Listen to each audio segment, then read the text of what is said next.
নমস্কার বন্ধুরা। আজকের ভিডিওতে আমি কোনো বড় বড় আধ্যাত্মিক কথা বা ব্রহ্মচর্যের কঠিন নিয়মের কথা বলবো না। আজ আমি কথা বলবো একদম সাধারণ মানুষের জন্য, যারা আমাকে প্রায়ই জিজ্ঞেস করেন, দাদা 20 দিন বা 30 দিন বীর্য রক্ষা করলে আমাদের জীবনে ঠিক কি কি পরিবর্তন আসবে। দেখুন, 20 দিন বীর্য রক্ষা করলেই যে আপনি দুনিয়া মুঠোয় করে ফেলবেন বিষয়টা তেমন নয়, কিন্তু আপনার ভেতরে এমন কিছু পরিবর্তন শুরু হবে যা বাইরের কেউ না দেখলেও আপনি নিজে প্রতি মুহূর্তে অনুভব করতে পারবেন। যখন আপনি সব রকম অশ্লীলতা ত্যাগ করে মাত্র 20 দিন একদম পবিত্র শিশুর মতো মন নিয়ে নিজেকে ধরে রাখবেন, তখন আপনার আত্মবিশ্বাস বা কনফিডেন্স এমন এক জায়গায় পৌঁছাবে যা আপনি কল্পনাও করতে পারবেন না। যে মানুষটা আগে মানসিকভাবে ভেঙে চুরমার হয়ে গিয়েছিল, সে 20 দিনের মাথায় নিজেকে নতুন করে গুছিয়ে নিতে শুরু করবে।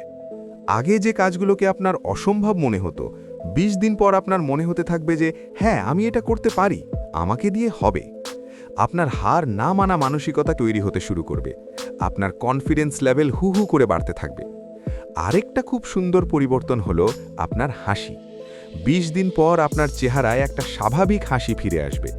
আগে যে ছোট ছোট দুঃখগুলো আপনাকে কুঁড়ে কুঁড়ে খেত, 20 দিন পর সেই দুঃখগুলোকে আপনার খুব তুচ্ছ মনে হবে। আপনার মনের ভেতর থেকে একটা অদ্ভুত খুশির অনুভূতি হবে। আপনি নিজেও জানবেন না এই খুশিটা ঠিক কোথা থেকে আসছে। এই সময় কেউ ছোট কোনো জোকস বললেও আপনি মন থেকে হাসতে পারবেন। আপনার মুখমণ্ডল উজ্জ্বল আর হাস্যোজ্জ্বল হতে শুরু করবে। 30 দিন পূর্ণ হতে হতে আপনি নিজের ভেতরে এক অদ্ভুত শান্তি আর চঞ্চলতা অনুভব করবেন। আপনার মনে হবে শরীরের ভেতরে নতুন কোনো এক শক্তি কাজ করছে।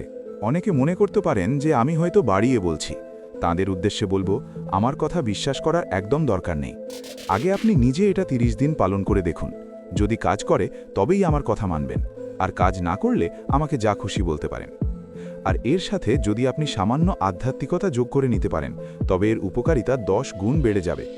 আপনি মানসিকভাবে এতটাই শক্তিশালী হয়ে যাবেন যে কোনো দুঃখ বা পরিস্থিতি আপনাকে আর ঝোঁকাতে পারবে না। আপনি দুঃখের দিনেও মনে মনে শান্ত থাকতে শিখবেন। তাই বলবো, একবার অন্তত এই পথটা অনুসরণ করে দেখুন। যদি ভিডিওটি কাজের মনে হয় তবে অন্তত একজনের সাথে শেয়ার করবেন, তাতে আমার অনেক সাহায্য হয়। পরের ভিডিওতে আবার দেখা হবে। জয় শ্রীকৃষ্ণ।